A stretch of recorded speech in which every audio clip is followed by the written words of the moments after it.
If you need a delicious cocktail for the summer, you have to try this recipe. It is full of orange juice as well as a homemade blackberry simple syrup. Plus, we're gonna top it with mint and then add your favorite vodka of choice. I can't wait for you to try this recipe, and don't forget to subscribe for more delicious cocktails.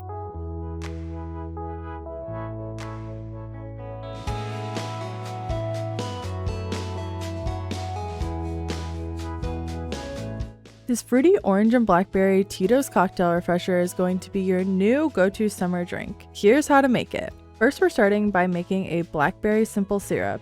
To a medium-sized saucepan, add 1 cup of granulated sugar, 8 ounces of blackberries, along with 1 cup of water. Cook this mixture over medium-high heat until it begins to boil. Once boiling, cook for an additional 5 minutes, and be sure during this process to stir often. This helps the mixture to not boil over. You'll know the syrup is ready because it will turn dark purple and start to thicken up during the cooking process. Remove it from the heat and then allow the mixture to cool for about 30 minutes until it stops steaming.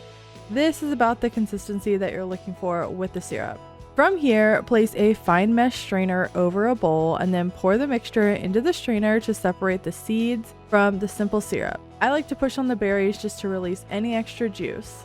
From here, you can add the simple syrup to a squeeze bottle and then discard the seeds.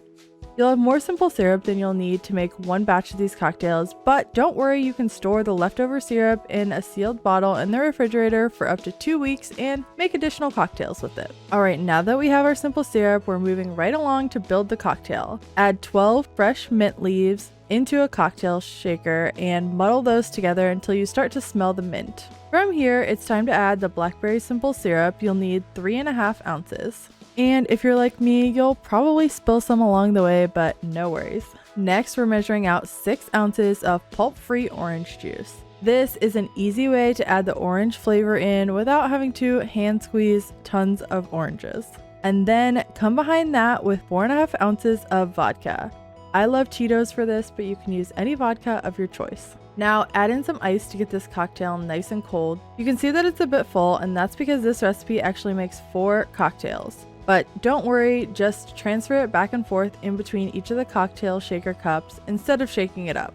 When it comes to cocktails, I always love to have a pretty garnish. It makes it so enticing to drink. So for this, we're going to use a couple orange slices and place them on the outside of the glass, and then we're going to pour some ice in between to make the oranges kind of stick to the outside of the glass. Once you have all the glasses prepared, strain 4 ounces of the cocktail into each of the glasses. Then top with 2 ounces of Fresca sparkling soda water on top of each cocktail. You can then add a little sprig of mint and an extra orange slice. I can't wait for you to try this recipe. The full details and tips will be linked in the blog post in the description below.